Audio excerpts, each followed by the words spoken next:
Africa. I came here to better my life, and I feel like personally we need to stop using the word racism when we don't get something or when something don't go our way, and just let me keep jump trying. in real quick. No disrespect, but racism exists, and I have to acknowledge it. And I can't just ignore it, but what I can do is not buy into the system. I'm checking the chat too, y'all. It's like it'd be a good one though, for real.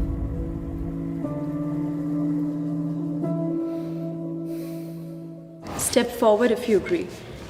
Slavery affected my family.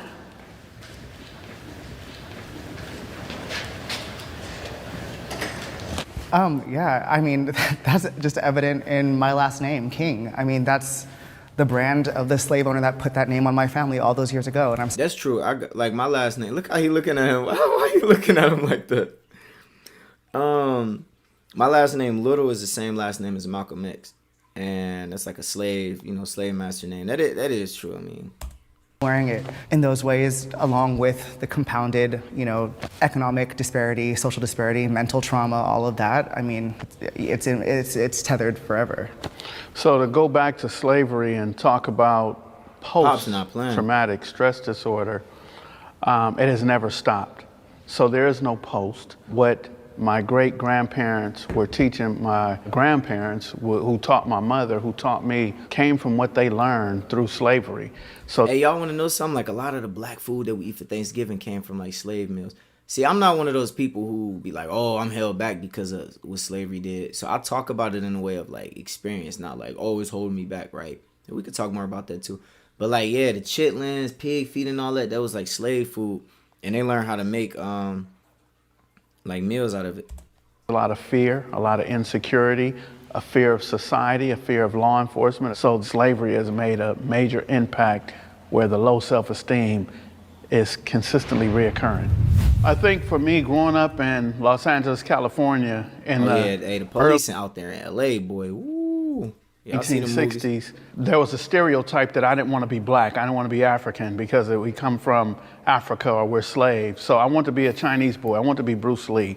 So growing up like that, I didn't like myself and who I was. I didn't like the color of my skin or the way that I spoke. So I emulated other people. I wanted to be something that I was not. It's very saddening when you can literally only go back a couple generations and then it's like, the documents just don't exist. There's no record. It's like, my family has completely been erased. In that same point too, in the time that we've been here, we've created an incredible culture and we have so many things to be proud of. And I always reframe the narrative myself and I speak of my ancestors that were enslaved as, doctors and healers. And it's like, we were taken because we were talented, right. Because we had skills to offer and we built this country. 300,000 people were killed because they would not conform to the colonization of the French people. So that is just as painful and hurtful as the trauma that we suffered here in America.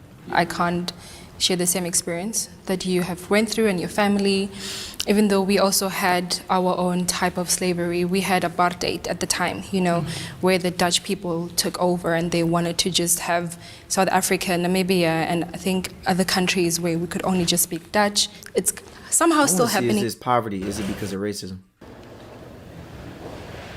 Racism is the main cause of poverty of black people in America. I want to see what they're going to say about this. Racism is a very big issue that, talking about it, I'm really trying to be careful to not say anything that will be insensitive. If opportunity is right here, they will give it to people of other race than African American and Africans too. So if there's a job that maybe have math requirement, I feel like they'll pick an Asian person, or they believe, oh, African Americans will not dress appropriate, so they will pick another person. They will always pick people that are not black over people that are black.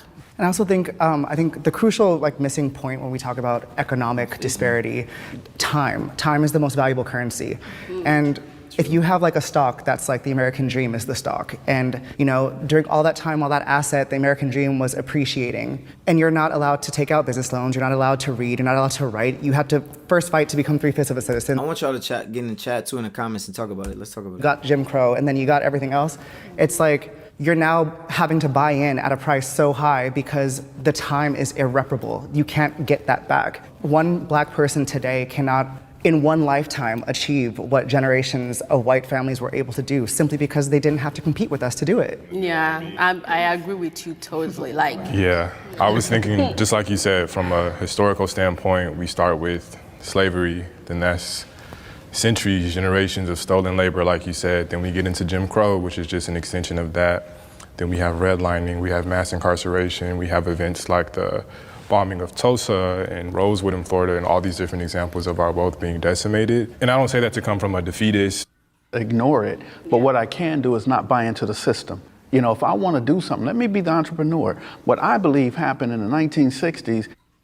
struggle. Like, I barely even have water, and you have water, you're complaining. But then, what they've done to them, like if you actually sit down, watch some documentaries, how they were maltreated, I don't think if I'm actually born, I will forgive those people. I don't care. It's easier for us Africans that were raised in Africa to feel like they're complaining because we were raised through struggle.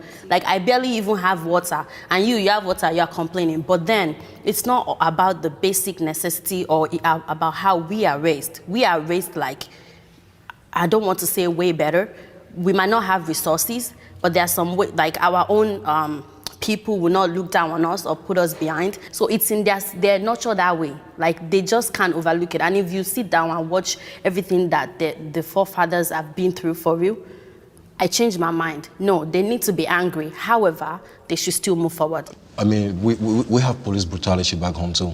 True. We have, like, if you go to Cameroon and then you see how the police officer treat us, and they're black just like us, you're not even gonna believe it, you know. And in Cameroon we have this. Have you guys heard of the word like tribalism? So Yeah, it happens in Nigeria. Yeah, so we do get oppressed too.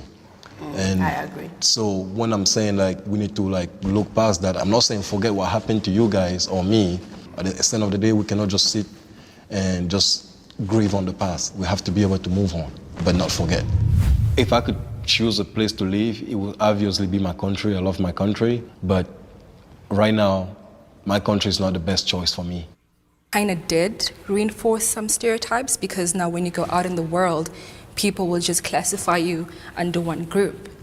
And growing up, also looking at American entertainment, looking at the hip hop that's done here, I'm like, oh, well, you're rapping about drugs, you're rapping about this. Of course it's going to happen. Of course you're going to go to jail. But getting older, you see the culture as well of hip hop. I had to understand that there's a culture within that.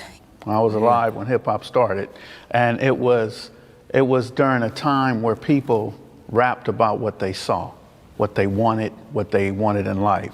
And then it became where people rapped about what they had been through, what they had gotten over. You know, used to sell drugs, used to hurt people, but now this is who they are.